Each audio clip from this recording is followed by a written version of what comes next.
जय हिंद दोस्तों जैसा कि हमने डिसाइड किया है कि इंडिविजुअल सत्याग्रह हम दिल्ली से लेकर के लखनऊ तक हम पैदल जाएंगे।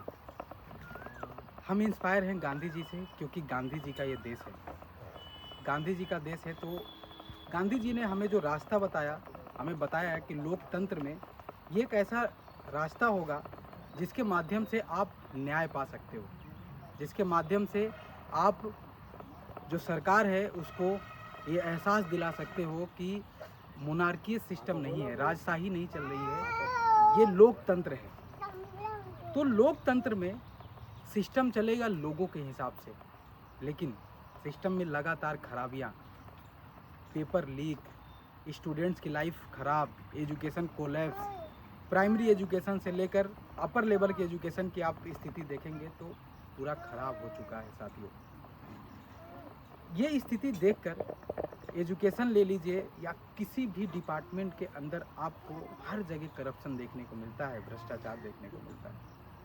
इस भ्रष्टाचार के खिलाफ हमने एक जंग छेड़ी है। चीफ जस्टिस ऑफ इंडिया ने हमें कॉकरोच शब्द से, कॉकरोच जैसे शब्दों से संबोधित किया। उन्होंने कहा कि देश के युवा कॉकरोच है, पैरासाइट्स हैं, ऐसे ऐसे शब्दों से हमें संबोधित किया। जबकि देश में बेरोजगारी चरम सीमा पर है। हमारे देश के युवा सड़कों पर भटक रहे हैं, लगातार मेहनत कर रहे हैं, वैकेंसियां नहीं आ रही है, जो वैकेंसियां आ रही है उसका पेपर दे रहे हैं, पेपर लीक हो जा रहा है।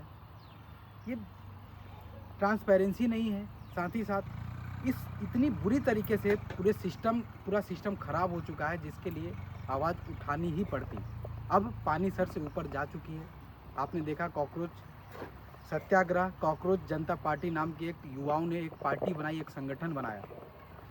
तो ये उसी संगठन के थ्रू वो सत्याग्रह शुरू किया लोगों ने अपने लेवल पे। हम लोगों ने सोचा क्योंकि हम भी यूपीएससी स्टूडेंट हैं, हम भी तैयारी करते हैं, हम भी पढ़ाई करते हैं, हम भी एक देश के नागरिक हैं, एक वोटर हैं। इसके नाते हमारा कर्तव्य बनता है कि हम लोकतंत्र की फर्ज को सही तरीके से निभाएं।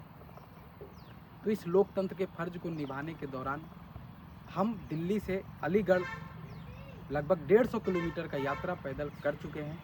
इस दौरान हम कई जगहों पर रुके। उसी दौरान हमें अलीगढ़ के अंदर एक ऐसा परिवार मिला जिन्होंने हमें शरण दी, हमें रोका, अपने साथ अपने घर पे रोका, परिवार का हिस्सा बना लिया। ये वो परिवार है जो असली भारत का एग्जाम्पल सेट करता है। ये वो परिवार है जो भारत को डिफाइन करने के लिए, भारत को समझाने के लिए इनफ है, पर्याप्त है। भारत की ये वो तस्वीर मैं आपको दिखाने जा रहा हूँ जिसकी वजह से भारत को पूरे विश्व में जाना जाता है। साथियों, इस धरती पे हम यहाँ पर आए, इनका परिवार जैसा भी है, ये इलीट नहीं है, ये मिडिल क्लास भी नहीं है, ये उससे भी नीचे, इकोनॉमिक लेवल पे इनकी स्थिति उससे भी नीचे है। उसके बावजूद इन्होंने इतना प्यार दिया साथियों, जिसका मैं आपको एक्सप्लेन नहीं कर सकता इस प्यार को। इसी दौरान हमें इनके घर पे एक बुजुर्ग महिला मिली, माता जी मिली, जिनकी उम्र 120 साल है। माता जी हैं। हम इनसे पूछेंगे, इनसे बात करेंगे, इनसे जानने का प्रयास करेंगे, क्योंकि 120 साल है तो ये गांधी जी को भी इन्होंने देखा होगा। हमारा सौभाग्य है कि हम जिस महापुरुष के रास्ते पे चल रहे हैं, उस महापुरुष के समय में रहने वाली, उस समय में युवा रहने वाली एक महिला हमारे सामने है। हम इनसे जानने का प्रयास करेंगे कि कैसा था आपका पहले का जीवन और आज का जीवन कैसा है। चलिए, अपना बच्चा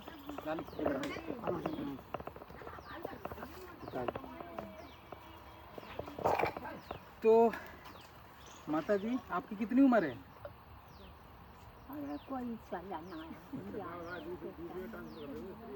लगभग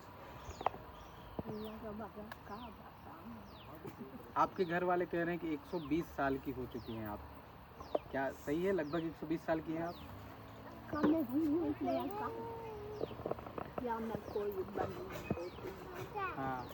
हाँ, मतलब आसपास ही हैं आप। तो क्योंकि माता जी, हम लोग गांधी जी के रास्ते पे, गांधी जी सत्याग्रह करते हैं, तो उसी तरीके से उनके ही नक्शे कदम पर, महापुरुष हैं हमारे, राष्ट्रपिता है, उनके ही नक्शे कदम पर हम चल रहे हैं। तो आप उस दौरान क्या आपने अपने जवानी के समय में आपने गांधी जी को देखा था?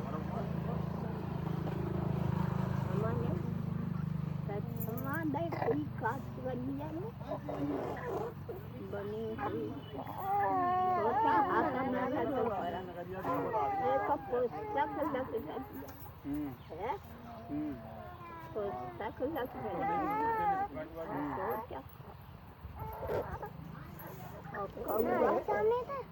ऊपर बैठा कासगंज में चश्मा और मोहनलाल मेडिकल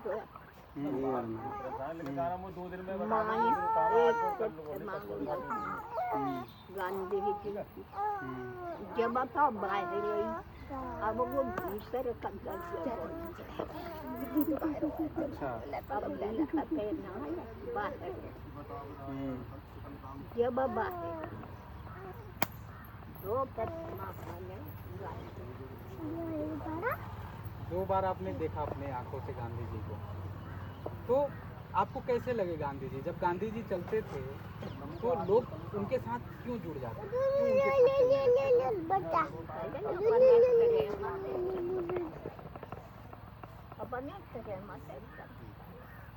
आप अंग्रेजों को जानती थी? अंग्रेज देश में थे तो कैसा था समय? उन्होंने देखे लाल लाल टोपी बारे। हाँ बताइए, जब हम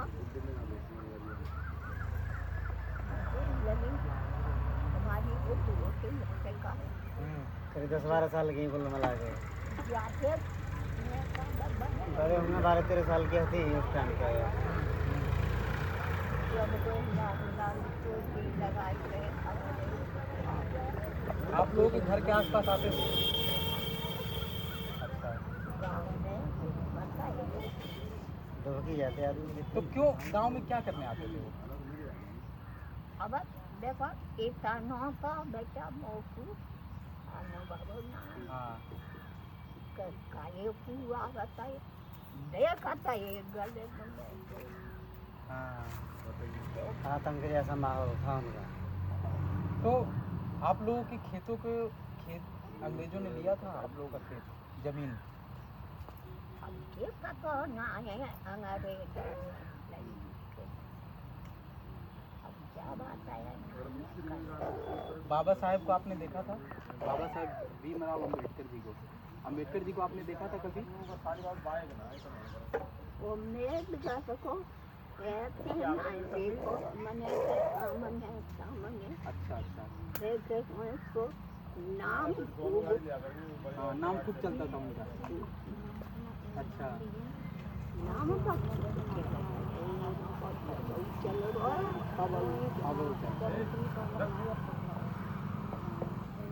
तो माता जी मुझे ये बताइए कि पहले का जो भारत था, जैसा आप लोग जीवन जीते थे, क्या आज भी लोग वैसा ही जीवन जी रहे हैं? वैसा ही है सब कुछ? अब आज कल अत्याचार ज्यादा चल रहा है। अत्याचार ज्यादा ये सब पूछे अब लोग एक दूसरे से प्यार करना बंद कर चुके हैं, क्यों माँ? यही कह रही हो आप? मेल करके अत्याचार और कितना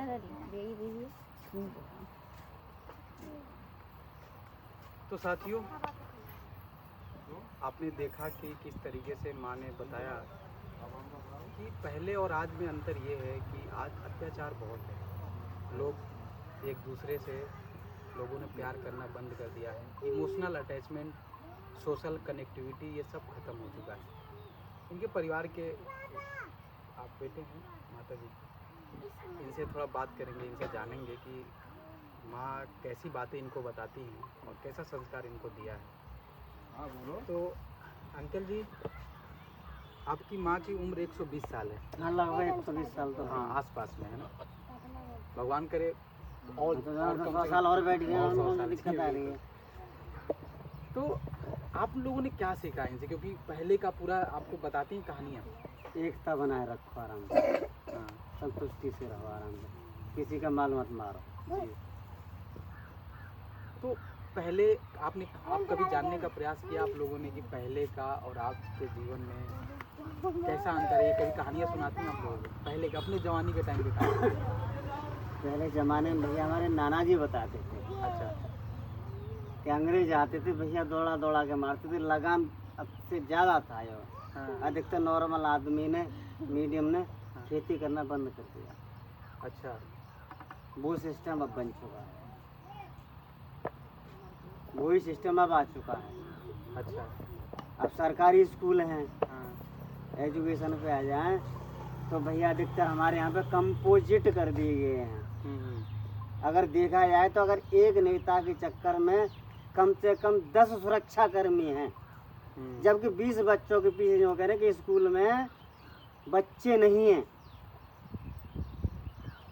जब भैया 20 बच्चों के लिए 2 टीचर नहीं रह सकते, एक नेता के पीछे कम से कम 40 सुरक्षा कर्मी रह सकते हैं, तो इस देश का भविष्य तो पहले ही खराब करके चल रहे हैं लोग। अनपढ़ भी सब बुआ सरकार। देखिए कितनी बड़ी बात कही इन्होंने, कितनी गंभीर बात कि एक नेता के पीछे अच्छे खासे बॉडीगार्ड, उनकी सुरक्षा कर्मी चलते हैं, लेकिन इतने स्टूडेंट्स के बीच में टीचर्स की संख्या कितनी कम है। आप सोचिए, बाबा साहब बी आर अम्बेडकर ने एक बात कही थी कि हमारे देश का विकास तभी होगा जब हमारा देश शिक्षित हो जाएगा। जब हम पढ़ लिख लेंगे तो हम अपना डेवलपमेंट खुद कर सकते हैं। अंकल जी ने बहुत बड़ी बात कही कि शिक्षा वो शेरनी का दूध है, जो पिएगा वो वही दहाड़ेगा। दहाड़ेगा। तो अंकल जी ये बताइए, आपके यहाँ शिक्षा की स्थिति कैसी, आपके एरिया की शिक्षा, अलीगढ़ की शिक्षा की स्थिति कैसी, इस पर थोड़ा प्रकाश डालिए। अलीगढ़ की स्थिति तो भैया ये बनी हुई है कि सबसे ज़्यादा प्राइवेट स्कूल बन चुके हैं, बिजनेस। अब जैसे हमारे यहाँ पे नगर पंचायत जलाली है, स्वामी कृष्णानंद इंटर कॉलेज, इसमें खिंच के 10 या 15 टीचर हैं, कम से कम 20-25 टीचर होने चाहिए। इतना माहौल ख़राब हो चुका है। कम से कम 2000 बच्चे से हमारी आज के कॉलेज में, सरकारी कॉलेज है, 2000 बच्चे से ऊपर पढ़ते हैं इसमें कॉलेज में। और टीचर कितने? जिसके 15 टीचर हैं, 2000 बच्चों को भी। 2000 बच्चों को। कुछ बच्चे उन्होंने संविदा पर या कैसे रख रखे हैं, प्रिंसिपल महोदय ने, ये नहीं कह सकते हैं। तो कुल मिला के एजुकेशन कोलैप्स है यहाँ का भी, और इसी तरीके की एजुकेशन कोलैप्स ना हो, एजुकेशन सही की जाए, उसके लिए हमारी आवाज़ है, हमारी मुहिम है। हम सत्याग्रह कर रहे हैं, हम लगातार चलेंगे, आगे बढ़ेंगे और आपको दिखाते रहेंगे कि कितना संघर्ष है, कैसा भारत है, कैसे लोग हैं। माँ ने एक बात कही, आपने नोटिस शायद किया कि नहीं, कि उस समय भले ही अंग्रेज हमारे देश में रहते थे, लेकिन लोग कनेक्टेड थे, लोग जुड़े हुए थे, लोग एक दूसरे से प्यार करते थे। कोई मुसीबत आती थी तो लोग खड़े हो जाते थे। आज वही ख़त्म हो चुका है। बहुत ही गंभीर बात है साथियों। अगर आप कलेक्ट नहीं रहोगे, कलेक्टिव बिलोंगिंग्स आपके अंदर नहीं रहेगी, तो आपको तोड़ दिया जाएगा, आपको ख़त्म कर दिया जाएगा। ये भाई साहब हैं, ये हमें मिले थे। हम रास्ते से जा रहे थे, तिरंगा हाथ में था, ये हमें पहले ही कहीं देखे थे, सामान ये ले रहे थे, तो वहाँ नहीं बोला इन्होंने, लेकिन इन्होंने उसी समय मन बना लिया, इन्होंने सोच लिया कि ये देश के युवा हैं, ये संघर्ष कर रहे हैं, और आगे आकर इन्होंने हमें ज़बरदस्ती, उन्होंने कहा नहीं, आपको हमारे यहाँ ही रुकना होगा। जब हमने बताया कि ऐसा कर रहे हैं तो ये बहुत इम्प्रेस हुए, और इन्होंने कहा कि हम आपको हमारे यहाँ ही रुकना होगा।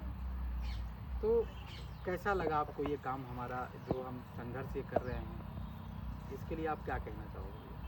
ये है कि आप संघर्ष कर रहे हो, बढ़िया बात है कि आगे की जो हमारी पीढ़ी आने वाली है उनको भी सुरक्षा मिले और पढ़ाई लिखाई में आगे नौकरी और अपना शिक्षित बने, आगे के लिए वो बने।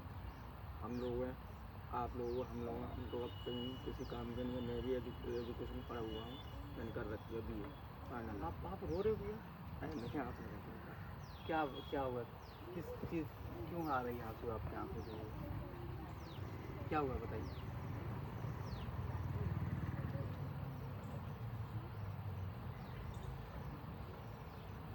धीरे साथियों, आंसू कोई वैल्यू है या नहीं? इनके आंसुओं की कोई कीमत है? ये बताते बताते इनके आंखों से आंसू आ गए, रो पड़े। तब गांधी जी संघर्ष कर रहे होंगे, आप सोचिए ऐसे कितने लोग इनसे मिले होंगे और इस तरीके से वो ये सोच रहे होंगे कि ये काम दबाया जाता है, उनको पता है, उनको सब पता है, लेकिन ये आवाज़ नहीं उठा पाते। जैसे ही आवाज़ उठाने जाते हैं इनको दबा दिया जाता है, खत्म कर दिया जाता है। क्या सिस्टम चल रहा है? क्या हम ब्रिटिश हुकूमत के अंदर में रह रहे हैं? क्या अंग्रेज अभी भी हमारे देश में? ये भी युवा हैं, इन्होंने बताया था अपनी समस्या, अभी नहीं बोल पा रहे हैं, मैं थोड़ा सा प्रकाश डालूंगा। इन्होंने बताया था, इन्होंने बीएससी किया है। सोचिए, बीएससी करने के बाद दर दर भटका, इन्होंने खूब प्रयास की, खूब एग्ज़ाम दिए। रेलवे का एग्ज़ाम दिया था 2024 तो उसमें 4 नंबर से पेपर दिया आरबीजी ग्रुप का एग्ज़ाम में मेरठ। तो वहाँ पे मैंने एग्ज़ाम पैसे खर्च हुए, सारी चीज़ें हुई, तो वहाँ पे मैंने अपना रैंक निकाला, 4 नंबर कर दिए। पेपर था 3 घंटे का, 2 घंटे पहले पेपर उन्होंने ले लिया। वो हुआ था हमारे साथ। तो हम यहाँ से हम गाँव में 15-16 लड़के गए थे। 3 घंटे का पेपर और 2 घंटे में कॉपी ले लिए। वो अपनी मनमानी कर रहे, कुछ ही हम बोलते कि नहीं हो गया, और बच्चे आए उनको भी हमें एग्ज़ाम देना है। तो 4 नंबरों में क्या होता है, या 15 मिनट या 10 मिनट और दे दे तो हम उसमें और क्वेश्चन कर देते हैं। 90 नंबर का तो 100 क्वेश्चन थे, उसमें 90 तो हमने कर दिए थे, 10 और कर देते, 10 में तो कम से कम 4 नंबर और मिल जाते थे। और मेरे साथ के लड़के हैं, उन्होंने तो BSc BA MBBS सब करके गए हैं, सब लोग देखिए।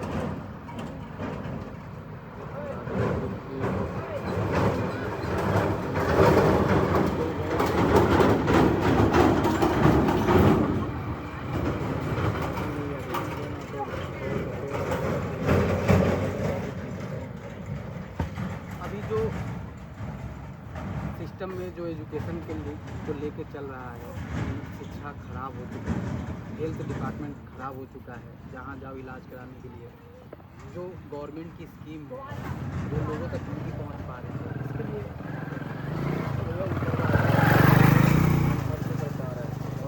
मोदी जी गैर पड़े हुए हैं, अमित शाह भी हैं, वो भी गैर पड़े हुए हैं, योगी जी वो भी गैर पड़े हुए हैं। कौन सा पड़ा हुआ है उसमें? गैर जो भी सरकार चल रही है उनमें गैर पढ़ाई सरकार। चाय बेचने वाला ऊपर हो सकता है, तो या खेती करने वाला ऊपर नहीं हो सकता। कितनी बड़ी बात कही इन्होंने कि चाय बेचने वाला प्रधानमंत्री हो सकता है, लेकिन खेती करने वाला क्यों नहीं? इनकी आंसुएं, इनका दर्द, इसको मैं शब्दों में इतनी आसानी से मैं कहूँ कि आपको बयां कर दूंगा, समझा दूंगा, लेकिन ये साथियों इतना आसान नहीं है इसको समझाना। इसको महसूस करना होगा।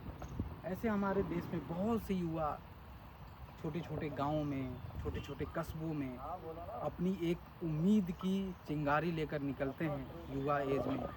उनके पेरेंट्स खेती करके, मजदूरी करके उनको पढ़ाते हैं, और अंत में पेपर लीक।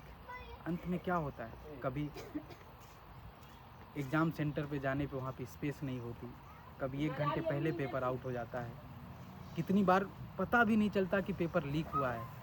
उनके लोगों को पेपर दे दिए जाते हैं, बेच दिए जाते हैं, धंधा बना दिया गया है। एजुकेशन इस समय धंधा बन चुका है, बिजनेस बन चुका है। जो गवर्नमेंट एजुकेशन हब हैं वहाँ पर टीचर्स नहीं हैं। टीचर्स की वैकेंसियाँ आती हैं तो उस पर भर्तियाँ नहीं हो रही हैं, वैकेंसी नहीं आता। एक साल एक टीचर की तैयारी करने में अगर आपको टीचर बनने कम से कम 10 साल लग जाता है आपको टीचर बनने में। सोचिए आप, इतना लंबा प्रोसीजर, उसके बाद भी पेपर लीक हो जाता है। हर एक डिपार्टमेंट में सीटें खाली हैं, उनको नहीं भरा जा रहा है। और आप देख रहे हो कि पॉलिटिक्स में कोई सीटें नहीं खाली होती। तुरंत इलेक्शन होता है, 2 से 3 दिनों के अंदर रिजल्ट आ जाता है। हमने पीसीएस का एग्ज़ाम दिया, 6-6 महीने बाद रिजल्ट आता है, साल भर लग जाते किसी किसी एग्ज़ाम का रिजल्ट आने में। ये कहानी है साथियों। भाई मैं नहीं बता पा रहा हूँ, मैं बहुत इमोशनल हूँ इनके दर्द को देख के। मुझे नहीं समझ में आ रहा मैं कैसे बयां करूँ आपके सामने कि ये दर्द है हमारे देश के लोगों की, ये दर्द है हमारे देश के युवाओं की। यहाँ पे आपने बहुत सी चीज़ें देखी, यहाँ देखा आपने माता जी, ये वो परिवार है जो गांधी जी अंग्रेज़ों के समय से लेके इस समय जो हुकूमत है, इस समय जो डेमोक्रेटिक सिस्टम है, मोनार्की से लेके डेमोक्रेसी तक का रास्ता इनके परिवार ने तय किया है। और इस समय प्रत्यक्ष प्रमाण हमारे पास मिल गई, ये मिलता नहीं है कभी। 120 साल का आदमी आज के समय में आपको जल्दी नहीं मिलेगा। तो आपको जो भी चीज़ें यहाँ पर दिखी है, आप सोचो, ये एक्सपीरियंस करने के लिए आपको सड़क पे ही आना पड़ेगा, जाना पड़ेगा, मिलना पड़ेगा लोगों से।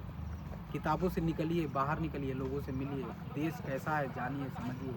ये समस्या है देश में, बहुत तरीके की समस्याएं, कितना बयां करें, कितना बताएं। हम बस दिल्ली से लखनऊ तक हमारी सत्याग्रह चलती रहेगी जब तक एजुकेशन मिनिस्टर, हमारी एक मांग है, बहुत छोटी सी मांग, डेमोक्रेसी के लिए बहुत बड़ी मांग नहीं है। जिन लोगों ने आपको वहाँ बैठाया उनके लिए बहुत बड़ी बात नहीं है आपको उस पोस्ट से रिजाइन देना, लेकिन आप ऐसे बिहेवियर कर रहे हो जैसे लग रहा है कि ये राजशाही चल रहा है, मोनार्की सिस्टम चल रही है। कोई फ़र्क नहीं पड़ता आपको। सड़कों में धूप में हम चल रहे हैं, पूरे पैर में छाले पड़ गए हैं, लोगों के आंख से आंसुएं निकल रही हैं। क्यों नहीं? जो भी सरकार है, जो भी सिस्टम है, किसी की भी सरकार हो, अगर सिस्टम में खराबी है तो उसके लिए आप हर एक इंडिविजुअल आवाज़ उठाना शुरू करो। ये हमारी रिक्वेस्ट है आपसे। हमारी यात्रा, हम इसलिए ये सत्याग्रह कर रहे हैं कि सिर्फ एजुकेशन मिनिस्टर ही नहीं, हम आपके अंदर ये अलग जगाना चाहते हैं, आपके अंदर डेमोक्रेटिक फीलिंग जगाना चाहते हैं कि जब भी आपको करप्शन दिखे, जब भी आपको कहीं पर भी भ्रष्टाचार दिखे तो उसके लिए आवाज़ उठाइए। जब आप कलेक्ट हो जाएंगे तो अपने आप झुक जाएंगे। कलेक्टिव बिलोंगिंग्स लाइए। जय हिंद साथियों। हमारा काम कैसा लगा? अगर ये जानकारी अच्छी लगी तो ज़्यादा से ज़्यादा लोगों तक शेयर कीजिए, ताकि लोगों को पता चले कि हमारा ऐसा भी देश है, हमारा देश ऐसा है, रियल का कंट्री ऐसा ही है हमारा। बाकी हमारे साथ बने रहिए और इस वीडियो को ज़्यादा से ज़्यादा लोगों तक शेयर कीजिए। जय हिंद, वंदे मातरम।